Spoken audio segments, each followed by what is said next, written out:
I-present niyo na yung PowerPoint presentation. Just send it.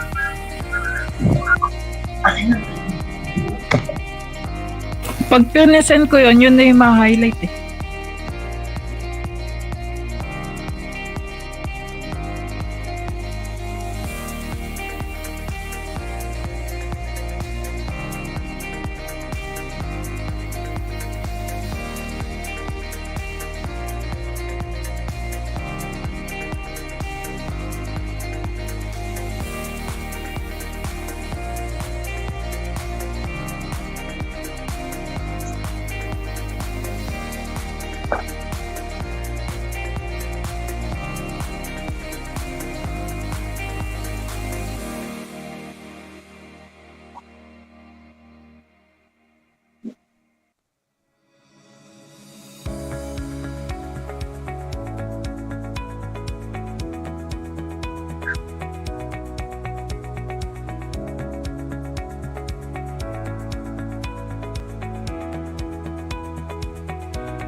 Good evening, ladies and gentlemen.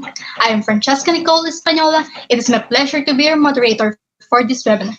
I would like to extend a very warm welcome to all of you. We appreciate everyone for giving their time, even if they have hectic schedule, and still manage to join us today. We hope we learn a lot today. Before we start our webinar, let's start it with a prayer that we will be led by Mr. Ken Mosquera.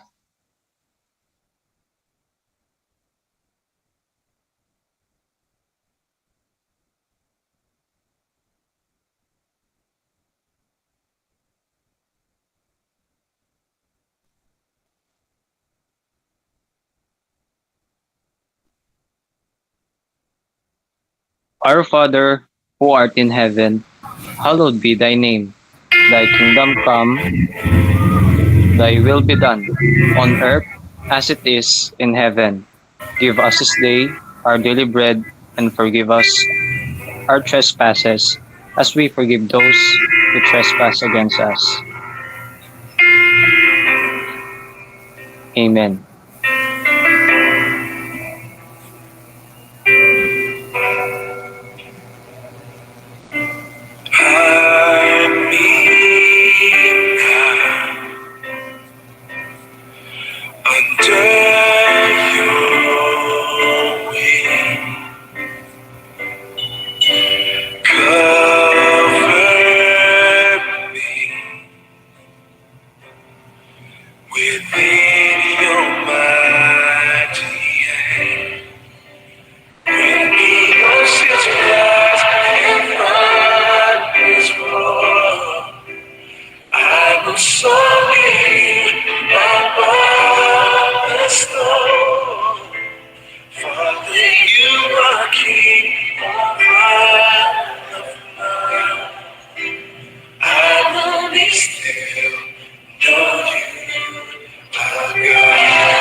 To begin this program, I would like to call our speaker for this evening, Mr. Christian Palarad, who's going to talk about cyber world and cyber safety.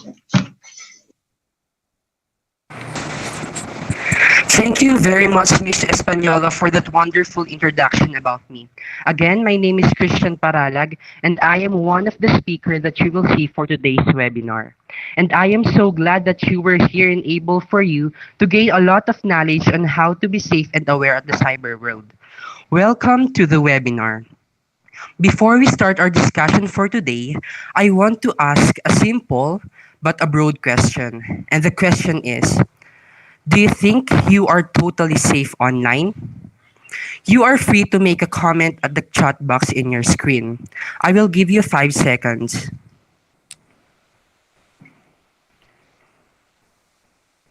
This question is answerable by yes or no. If your answer is yes, then good for you. But if your answer is no, please stay in the end of the symposium. And for those who said yes earlier, you can also listen and able for you to be more secured in the cyber world. Okay, let's start now by giving some definitions that you may hear in the middle of this webinar. First is, enable for us to be safe and aware of the cyber world, let us unlock first the word cyber safety. What is cyber safety? Cyber safety means being secured online. And this is important for us now to be safe at cyber world because we are almost depending our life to the technology. And we all agree to that because in times, we use technology to make our life easy. And next is the benefits. Also, being secured online give us a lot of benefits that we'll discuss now. First benefit is financial savings.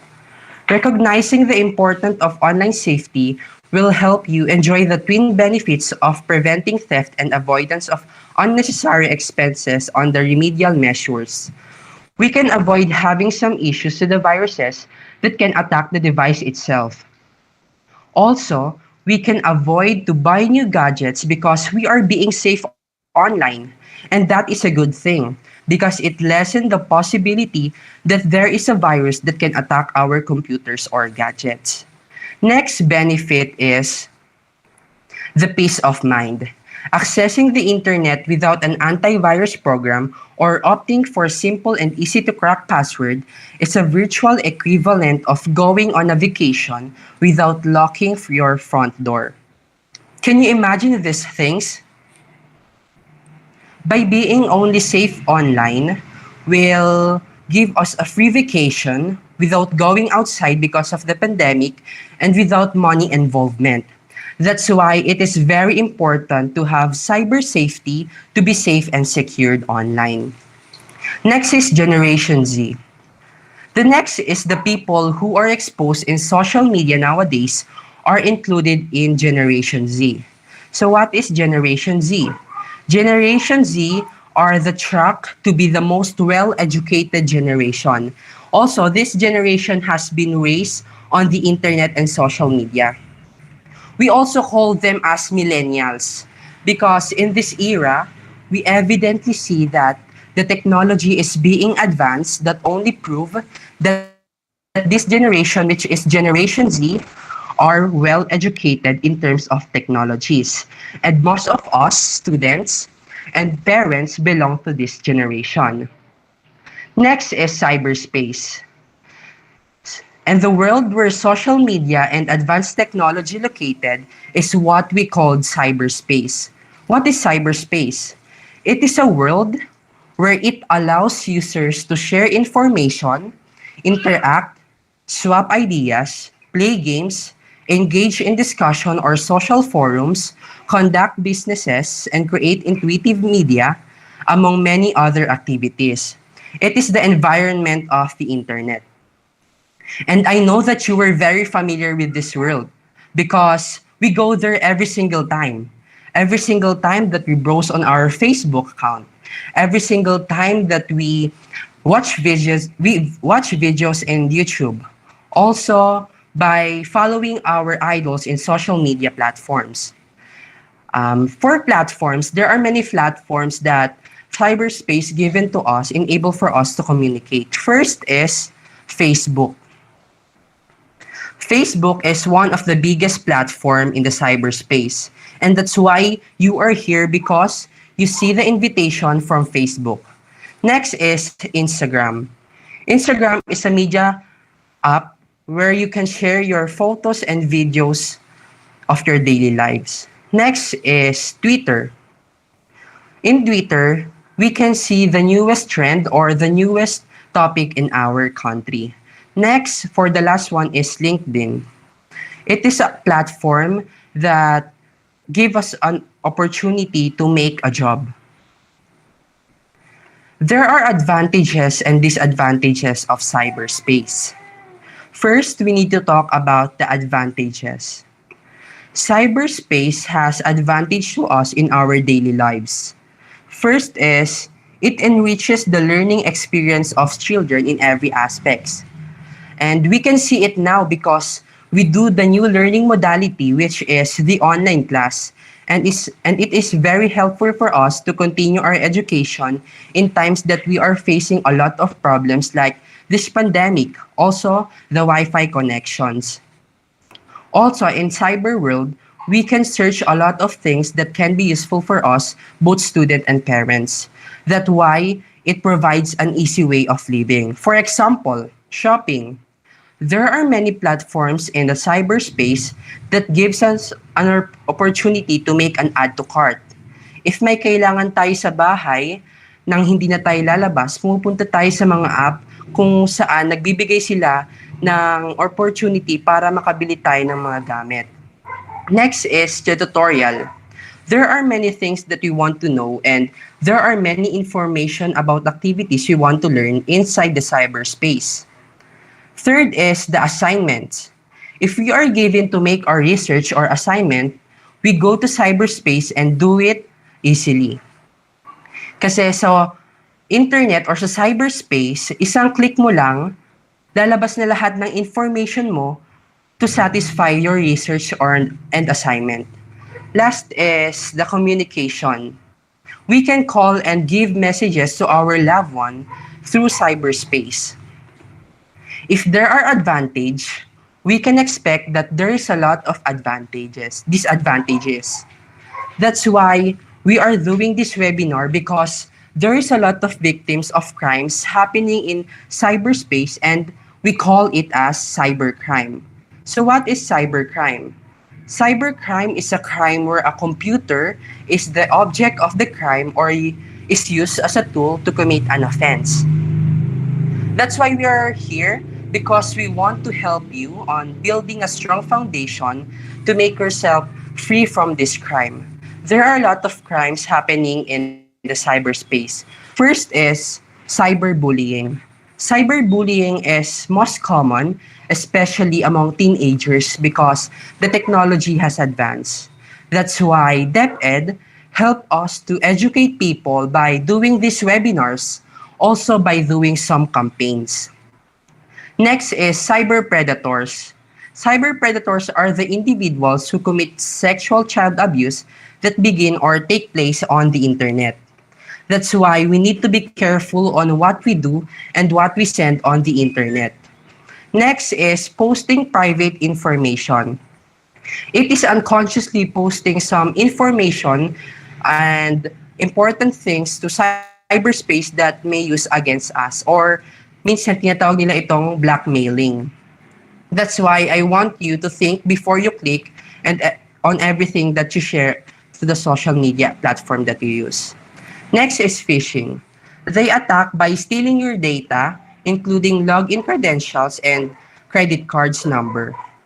It occurs when an attacker, masquerading as a trusted identity, dupes a victim into opening an email, instant messages, or text messages. That's why if there are people who ask for some information or some credentials, don't trust them. Next is falling for scams. Falling for scams are the most abundant for this time that we are facing a lot of problem like pandemic, because most of it were involved by money. There are scammers that badly needs the money that they can steal money by tricking you online. That's why don't talk to strangers. Next is accidentally downloading malware. It is one of the accidents that can cause your gadgets to be infected by virus. That's why kapag pupunta tayo sa mga unprotected sites, if may mga nagpa-pop up na mga screen doon or links, don't click them because it can cause your gadget to be infected by virus. Last is posts that come back to haunt a child later in life. There are information that cannot be deleted as easily na kailangan pa natin mag-hire ng mga technologists or mga magagaling sa technology para mabura ito. That's why we need to educate ourselves about things in cyber world. That's why we need to have a preventive measures enable for us to be safe and aware at the cyber world. That is the end of my part, and I hope that you learn a lot of things today. Thank you very much, Mr. Christian Paralag, for that interesting and wonderful words.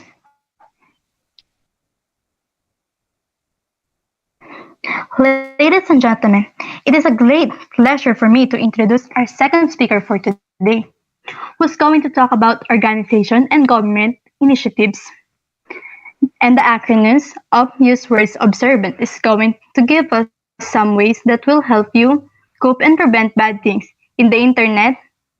Acronyms serve an important purpose to speed up the reading and ease understanding of the importance of our content. The code that will going to help you generate idea within brainstorming, which can influence you and your idea within this webinar. Good afternoon, everyone. I am the second speaker of Group 2. My name is Sulit Charina D. I will going to give some ways on how to cope with the internet by using acronyms. We will be using the word observant, OVSERVANT. So let's start. The letter O in the word observant stands for offensive sexual language must be avoided. Some of our friends or acquaintance, gumagamit sila ng mga bad words or foul words na sometimes kala nila natutuwa pa tayo sa mga words na kanilang binibitawan. But you as a person, of course, hindi ka dapat napipilitang magtiis sa mga maruruming salita at pakikipag-usap na sexual. O medyo over na limit na usapan. If you find those words uncomfortable, you have to tell them. Why? Para na rin aware sila, but mostly, of course, for your own sake. So the next letter is letter B. Be mindful in everything we do and see. Why do we need to be mindful? Because being mindful can help you para masanay, malaman, at maunawaan ang mga cause and effect ng mga words na binibitawan at actions na ginagawa natin online. Mapapabuti rin ito not just for us, but for other people also. For you to be aware on what people may feel with those words and actions na pwede mong gawin at gagawin pa lamang. Next letter is letter S. Secure your information for yourself only. Our privacy data is so important. Bakit? Kasi ang isang magnanakaw o identity theft, may malaking chance na gamitin nila ang mga personal informations mo na nakapublic sa internet. Anong gagawin nila doon? They will access your financial accounts, credit record, and other assets. If you think na walang taong may interesado sa mga informations about you, you have to think again. Kasi ang mga magnanakaw or ang mga identity theft, if they can see a chance that they can steal something from you, they will. Always remember, crime knows no border. Next letter is letter E. E stands for equip necessary knowledge about internet. It is important for us to know how internet works, kung paano ito gumagana at paano ito nakaka-apekto sa atin bilang tao. So now we will going to answer the question, how the internet works nga ba? Alam niyo ba na the internet can link your computer to any other computer? Why? Because anyone with access to the internet can exchange texts, data files, and programs with any other users. For example, like exchanging message in Messenger, DM in Instagram, and many more. For all practical purposes, almost everything that happens on the internet is a variation of one of these activities. The internet itself is the pipeline that carries the data between computers. So now that I equip you with some knowledge about internet, let's proceed to the next letter, which is letter R. R stands for restrict your access to the internet. One of the best way to protect yourself sa mga harmful activities online is to restrict your access. You as an adult, what will you gain from restricting yourself to the internet? Well, matututunan mo kung paano mag-manage at gamitin ang oras ng tama. Sa mga parents naman, it's a must na bantayan ng kids while they're browsing to the internet. Because when someone else is present or may nagbabantay sa kanila, there are less chances that they will participate in unhealthy online behavior. So the next letter is letter V. Visit authorized pages only. Why it's a must na authorized pages lang ang binibisita natin? It is because kung ano ang binivisit natin na page, may tendency na kung ano ang nilalaman ng page na yun, ayun din ang lalabas sa feed mo. So for example, binivisit mo is K-drama page or K-pop page, nagvisit ka ng mga game streamers, nagvisit ka ng mga bilihan ng cakes. Assume mo na agad na sa feed mo, lalabas doon is most likely the same thing doon sa mga nilalaman nung na-visit mo na page. This is how FB, YouTube, and other sites works. That's why it's a must na authorized pages lang for you to be safe and for you also to feel comfort while scrolling. So the next letter is letter A. A stands for awareness must be gained. Meron tayong tinatawag na deep web, child pornography, normalization of violence, rape culture, cyberbullying, and etc. Which is mga bagay na hindi pa alam ng mga bata.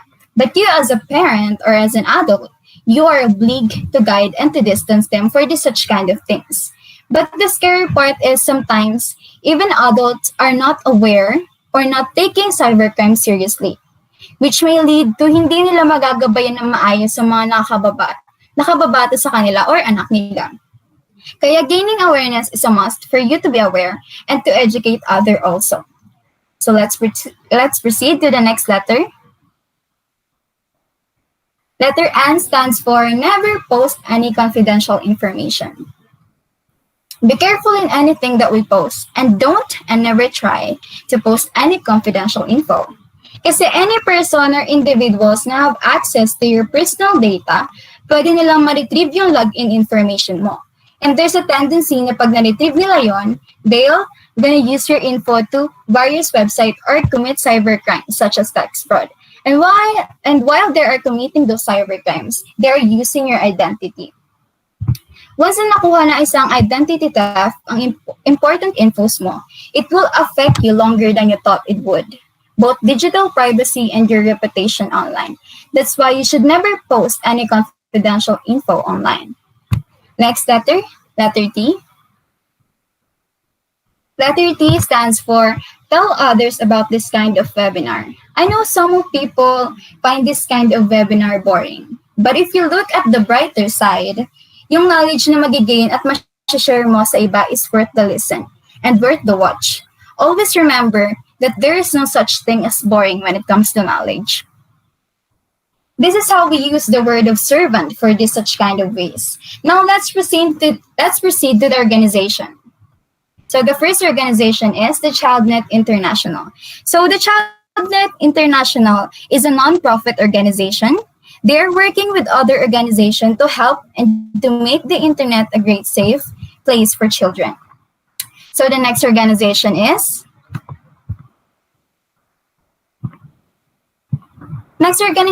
Save Families. So the vision of Save Families is to create a world where children and also the families to be transformed to radically compassionate communities, and also to host vulnerable children and create extended family like supports for desperate families through a community of devoted volunteers.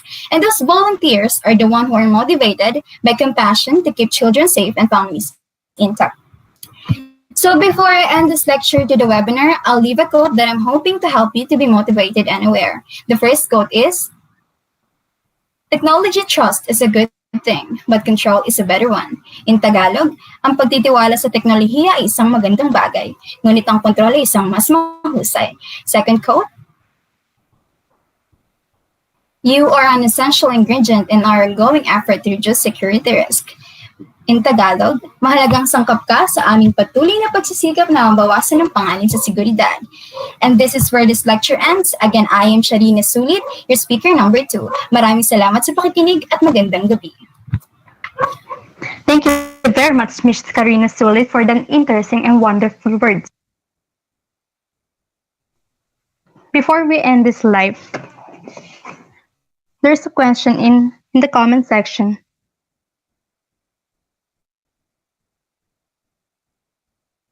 The question is there any laws about cybercrime? And what are those? That will be answered by Mr. Christian Paralag. In Philippines, We have the Cybercrime Prevention Act of 2012 was signed by President Aquino last September 12, 2012, and its original goal is to penalize acts like cybersex, child pornography, identity theft, and unsolicited electronic communication in our country. Also, it is Republic Act number 10175.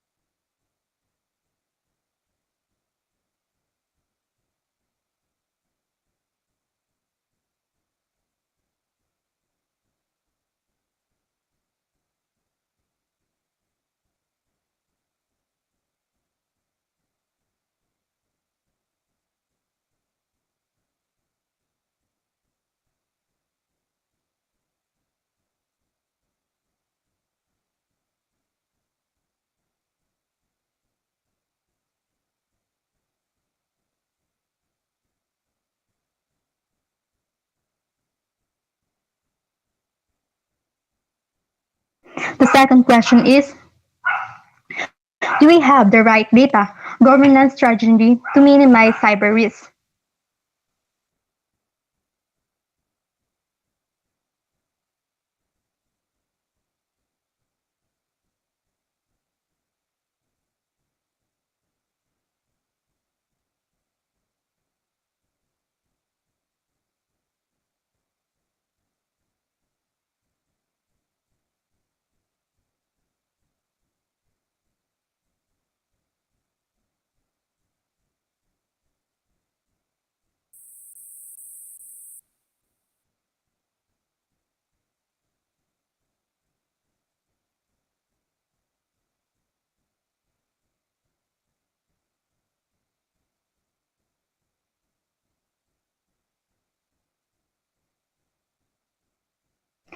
Please wait for some moment to answer that question.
For those who has a question, we will send our answer in email. Thank you.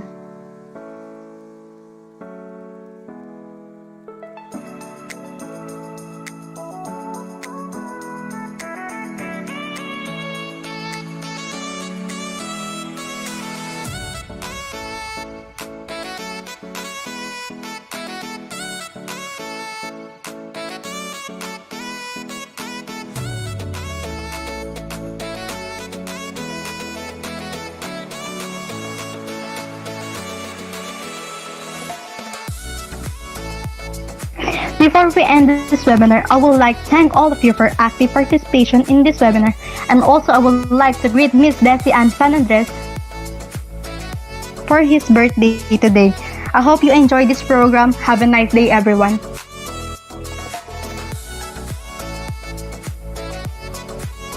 And to follow up the certificates, we'll send it via email. Thank you.